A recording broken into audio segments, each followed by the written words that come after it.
मित्रों, स्वागत है आपका हमारे YouTube चैनल परीक्षा मेंटर पे। आज हम यहाँ बात करेंगे एकलव्य मॉडल रेजिडेंशियल स्कूल की वैकेंसीज़ के बारे में। ये जो वैकेंसी है ये एकलव्य मॉडल स्कूल जो पूरे देश में अभी फंक्शन है, कई जगह बन भी रहे हैं, उन विद्यालयों के लिए है।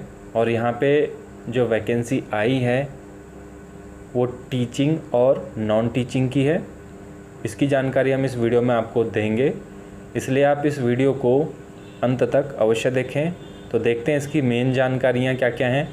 देखिए, आप ऑनलाइन एप्लीकेशन के माध्यम से आवेदन कर सकते हैं और ऑनलाइन एप्लीकेशन की आखिरी डेट 31 जुलाई 2023 है। फ़ीस भी आपको ऑनलाइन के माध्यम से देनी होगी। वैकेंसी की बात करेंगे तो यहाँ पे प्रिंसिपल, पीजीटी और नॉन टीचिंग स्टाफ की वैकेंसी है। और इनकी जो फ़ीस है, यदि आप अप्लाई करेंगे प्रिंसिपल के लिए तो उसके लिए 2000 फ़ीस लगेगी। यदि पीजीटी के लिए अप्लाई करेंगे तो 1500 और नॉन टीचिंग में जो भी पोस्ट हैं उसके लिए 1000 आपको फ़ीस पेमेंट करनी पड़ेगी। एडमिट कार्ड भी कुछ समय बाद जो इनकी वेबसाइट है ऑफिशियल, उस पर आपको मिलेगा। डेट ऑफ एग्ज़ामिनेशन भी आपका कुछ समय बाद डिक्लेयर होगा। एग्ज़ाम का ड्यूरेशन 180 मिनट होगा, यानी कि 3 घंटे का होगा टीचिंग स्टाफ के लिए, और 150 मिनट यानी कि 2.5 घंटे का होगा नॉन टीचिंग स्टाफ के लिए। तो डिटेल में इसको देखते हैं, आगे बढ़ते हैं। इसमें मेन चीज़ें मैं आपको बता दे रहा हूँ। ये जो आवेदन करने का तरीका यहाँ पे उन्होंने बताया है कि ये ऑनलाइन ही आवेदन किए जाएंगे और ऑनलाइन ही फ़ीस जमा की जाएगी। एक अभ्यर्थी एक से ज़्यादा फॉर्म अप्लाई कर सकता है यदि वह उसकी योग्यता रखता है, जो भी पोस्टें यहाँ निकली हैं। लेकिन यहाँ पीजीटी के लिए केवल एक अभ्यर्थी एक ही फॉर्म अप्लाई कर सकता है। यहाँ पे एससी, एसटी और दिव्यांग कैंडिडेट के लिए फ़ीस में छूट दी गई है, यानी इन्हें किसी भी तरह का पेमेंट नहीं लगेगा। यहाँ पे कैंडिडेट के लिए भी कुछ इंस्ट्रक्शन दी गई हैं कि जब भी वो ऑनलाइन फॉर्म अपना भरेंगे तो उसमें सारी डिटेल आपको सही भरनी होंगी, करेक्ट भरनी होंगी। चाहे आपका नेम हो, चाहे एड्रेस हो, कैटेगरी हो, एजुकेशनल क्वालिफ़िकेशन हो, डेट ऑफ बर्थ हो, एग्ज़ाम सिटीज़ हो, ये सारी चीज़ें आपको ऑनलाइन एप्लीकेशन में बिल्कुल सही भरनी होंगी, क्योंकि इसमें कोई भी करेक्शन का मौका आपको नहीं दिया जाएगा। यदि आपने गलत भर दिया तो भविष्य में आपको बहुत सी परेशानी आ सकती है। तो यहाँ पे देखिए, वैकेंसीज़ की बात कर लेते हैं। प्रिंसिपल की जो यहाँ पे वैकेंसी है 303 है। पीजीटी के लिए यहाँ पे 2266 वैकेंसी हैं। अकाउंटेंट के लिए यहाँ पे 361 वैकेंसी दी गई हैं। जेएसए के लिए 759 वैकेंसी हैं। लैब अटेंडेंट के लिए 373 वैकेंसी और टोटल यहाँ पे 4062 वैकेंसीज़ हैं। आप वैकेंसीज़ देख सकते हैं कैटेगरी वाइज। प्रिंसिपल की वैकेंसीज़ यहाँ पे टोटल इस तरह से शो हैं। आप अपने कैटेगरी और पोस्ट के अकॉर्डिंग आप देखिए। पीजीटी की वैकेंसीज़ यहाँ पे ग्रुप बी की आप देख सकते हैं कौन से पोस्ट के लिए आप अप्लाई करेंगे, कौन सी कैटेगरी में आप आते हैं। टोटल वैकेंसी यहाँ शो हो रही हैं। सब्जेक्ट आप यहाँ देख रहे हैं, English, Hindi, maths, chemistry, physics, biology, history, geography, commerce, economics और कंप्यूटर साइंस, इनकी वैकेंसीज़ हैं इन सब्जेक्टों में। टोटल यहाँ शो हो रहे हैं। आप अपनी कैटेगरी के अकॉर्डिंग आप ऑनलाइन एप्लीकेशन भर सकते हैं। दिव्यांगजनों के लिए यहाँ पे कैटेगरी भी दी गई है। यदि कोई दिव्यांग है तो उनको परीक्षा में कई तरह से छूट मिलती है, तो वो आप अपनी कैटेगरी के हिसाब से देख सकते हैं।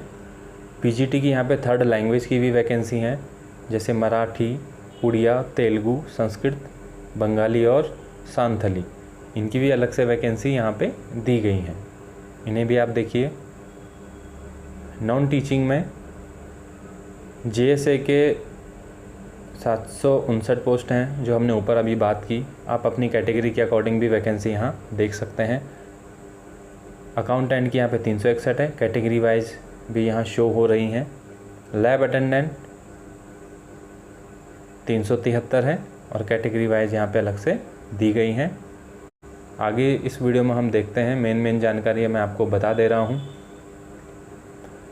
आवेदन करने वाला इंडियन होना चाहिए।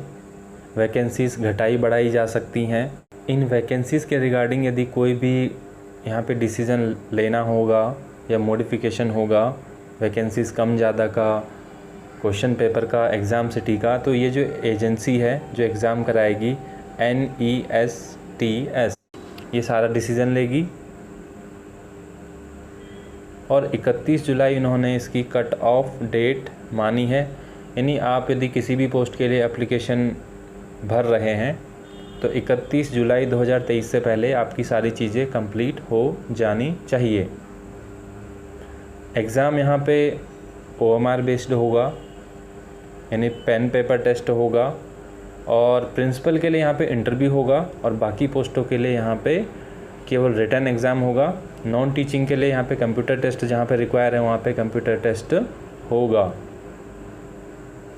मार्किंग की बात करें तो यहाँ पे 1 नंबर का 1 सवाल होगा और नेगेटिव मार्किंग भी होगी, इसका हम आगे देखेंगे। देखिए एग्ज़ामिनेशन यहाँ पे OMR बेस्ड होगा और medium of question exam papers, तो मीडियम हिंदी इंग्लिश दोनों ही होगा। एग्ज़ाम पैटर्न की यहाँ बात कर लेते हैं।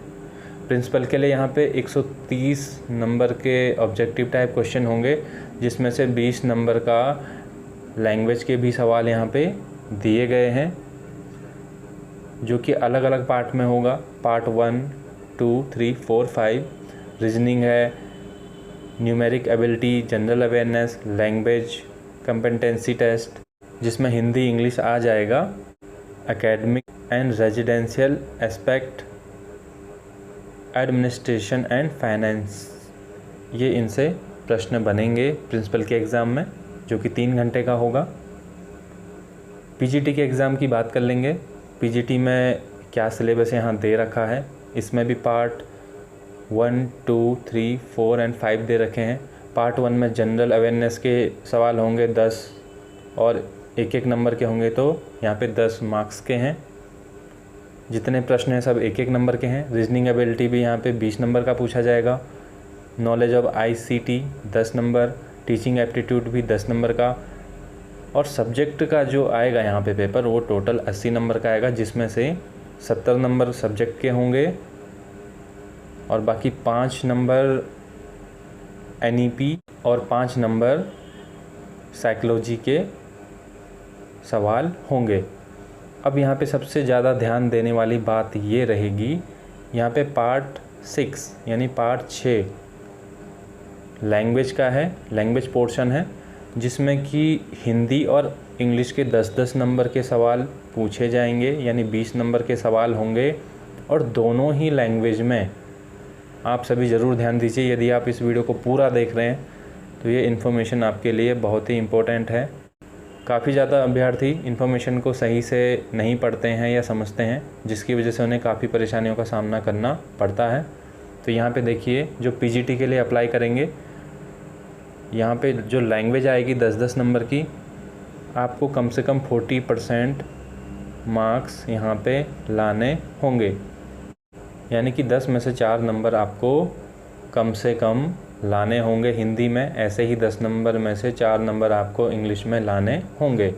यदि आप 10 में से 4 नंबर नहीं ला पाए तो आपके एग्ज़ाम का एवल्यूशन नहीं किया जाएगा, आप ऑटोमेटिक डिसक्वालीफाई रिटन एग्ज़ाम में हो जाएंगे। तो यदि आपने ऊपर के जितने भी पार्ट हैं ये सब अच्छे से कर लिए हैं, पूरी तैयारी कर ली है, लेकिन आपने लैंग्वेज पे सही से ध्यान नहीं दिया, तो आपकी सारी मेहनत बेकार हो जाएगी। तो अभ्यर्थियों को इस बात का ज़रूर ध्यान रखना होगा कि उन्हें कम से कम हिंदी और अंग्रेज़ी में 4-4 नंबर तो लाने ही पड़ेंगे। ये केवल PGT के लिए है ये नियम, बाकियों के लिए ऐसा नहीं है। जैसे कि एग्ज़ाम की बात करें तो यहाँ पे 130 नंबर का पेपर होगा, 20 नंबर की रीजनिंग, 20 नंबर का quantitative aptitude, general awareness 30 number का, language competency test 30 number, basic knowledge of computer 30 number. और स्टेज 2 में कंप्यूटर पे आपका टाइपिंग टेस्ट लिया जाएगा। 50 नंबर में से 20 नंबर आपको लाने होंगे और ये क्वालिफाइंग नेचर का है। और यहाँ ध्यान देने वाली बात है, जो रिटन एग्ज़ाम में अभ्यर्थी होंगे, जितनी कट ऑफ जाएगी तो 1:3 यानी एक पोस्ट पे 3 आदमियों को कंप्यूटर टेस्ट के लिए बुलाया जाएगा। और यहाँ आपको ये केवल क्वालिफाई करना है और जिसके नंबर अच्छे होंगे उसको नौकरी भी आसानी से मिल जाएगी। तो रिटन एग्ज़ाम में आपको अच्छे नंबर लाने होंगे। लैब अटेंडेंट का यहाँ पे सिलेबस दे रखा है, देखिए। Reasoning ability 15 number, general awareness 15, language competency 30, subject specific knowledge 60 number, total 120 number का। मार्किंग स्कीम की मैं फिर से बात करूं, मैंने पहले भी बताया था, प्रत्येक पोस्ट के लिए जो पेपर होगा OMR बेस्ड होगा, जिसमें 1 नंबर का एक सवाल होगा, चाहे किसी भी पार्ट का हो, और इसमें नेगेटिव मार्किंग होगी। यदि आपने एक गलत सवाल किया तो उसके लिए आपको 0.25 मार्क्स काटे जाएंगे, यानी 1/4 आपका नेगेटिव मार्किंग यहाँ पे किया जाएगा। यहाँ पे आपको बता दूं, जो आपका एग्ज़ाम है OMR बेस्ड होने वाला है, और OMR बेस्ड होने के बाद आपको OMR शीट ऑनलाइन आपको दिख जाएगी, साइट पे अपलोड की जाएगी, आपने कैसा किया है। आप जब उसे देखेंगे, चेक करेंगे आंसर की से, यदि आंसर की में आपको लगता है कि कोई सवाल गलत है तो आप उस सवाल को साइट के माध्यम से, वेबसाइट के माध्यम से चैलेंज कर सकते हैं। एक सवाल के लिए 1000 फीस लगेगा, और यदि वो सवाल एजेंसी को लगता है कि सही है, जो आपने सवाल को चैलेंज किया है, तो उसके लिए आपको 1000 रुपये फ़ीस लगेगी, वो रिफ़ंड भी हो जाएगी। लेकिन यदि एजेंसी को लगता है कि वो सवाल उनके अकॉर्डिंग सही है और आपके अकॉर्डिंग गलत है, तो उसका कोई भी आपको 1000 रुपये का रिफ़ंड नहीं मिलेगा। एग्ज़ाम सिलेबस के बारे में आपको हम बता ही रहे हैं, इसका अलग से भी सिलेबस है, वेबसाइट पे यहाँ पे आपको मिल जाएगा, और इसके लिए भी हम अलग से आपके लिए वीडियो बना देंगे। जनरल इंस्ट्रक्शन में एग्ज़ाम के बारे में बोला गया है कि आपको एग्ज़ाम सेंटर पे 2 घंटे पहले जाना है, एडमिट कार्ड आपको मिलेगा, किसी भी तरह से स्पीड पोस्ट नहीं मिलेगा, और यदि आपका एडमिट कार्ड नहीं आता है तो आप इन नंबर पे कॉल कर सकते हैं, उन्हें ईमेल भी कर सकते हैं।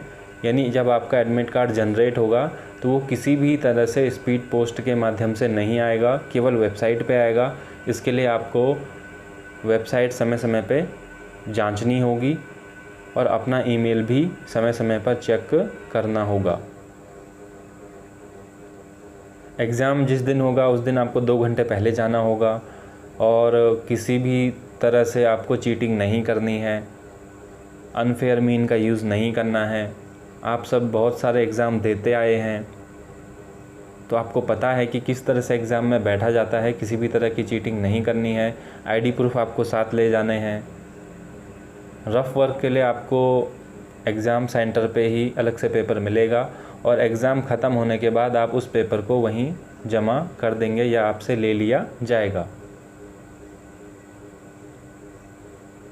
अब देखिए, आप यदि किसी पोस्ट के लिए अप्लाई करेंगे तो उसके लिए क्या क्या एलिजिबिलिटी है। प्रिंसिपल के लिए आप अप्लाई करेंगे तो 50 साल से कम आपकी उम्र होनी चाहिए। SC ST OBC के लिए 55 साल है। आपका मास्टर डिग्री होना चाहिए, BEd होना चाहिए, और 12 साल का आपका एक्सपीरियंस होना चाहिए, जिसमें कम से कम 4 साल का PGT का भी एक्सपीरियंस हो। और आपको हिंदी इंग्लिश का भी ज्ञान होना चाहिए, और रेजिडेंशियल स्कूल का भी आपको एक्सपीरियंस होना चाहिए।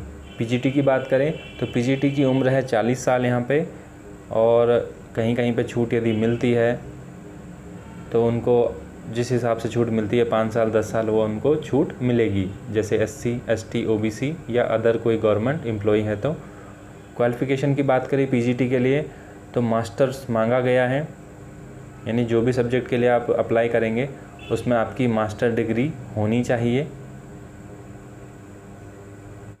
और साथ में आपकी BEd डिग्री भी होनी चाहिए। कंप्यूटर साइंस के लिए भी MSc मांगी गई है, कंप्यूटर साइंस IT, MCA या फिर MTech के स्टूडेंट भी कंप्यूटर साइंस की पोस्ट के लिए अप्लाई कर सकते हैं। अकाउंटेंट के लिए यहाँ पे देखिए 30 साल दे रखा है। कॉमर्स की आपके पास डिग्री होनी चाहिए। जीएसए के लिए यहाँ पे क्वालिफ़िकेशन मांगी गई है, 30 साल से ज़्यादा उम्र नहीं होनी चाहिए। और यहाँ पे 12वीं के साथ साथ आपको इंग्लिश में टाइपिंग स्पीड आपकी 35 वर्ड्स पर मिनट होनी चाहिए। हिंदी में आपकी टाइपिंग 30 वर्ड्स पर मिनट होनी चाहिए। दोनों में से कोई भी टाइपिंग यहाँ पे आपको आनी चाहिए, दोनों ही आपको ऐसे आनी चाहिए। लैब अटेंडेंट के लिए भी यहाँ पे 30 साल मैक्सिमम है। छूट के लिए कहीं कहीं पे जो छूट लेने वाले अभ्यर्थी उन्हें छूट भी मिलेगी। 10वीं पास का सर्टिफिकेट होना चाहिए, डिप्लोमा इन लेबोरेटरी टेक्निक में होना चाहिए, या फिर आपका 12वीं में साइंस साइड से, साइंस स्ट्रीम से 12वीं पास आपका होना चाहिए। एज रिलैक्सेशन की हम बात कर रहे थे, तो यहाँ पे एज रिलैक्सेशन भी दिया गया है। आप जो भी कैटेगरी से आते हैं यहाँ पे एज रिलैक्सेशन आपको मिल जाएगा। दिव्यांग कैंडिडेट के लिए यहाँ पे बात हो रही है कि यदि कोई 40% से ज़्यादा दिव्यांग है तो उसे एग्ज़ाम में स्क्राइब मिलता है।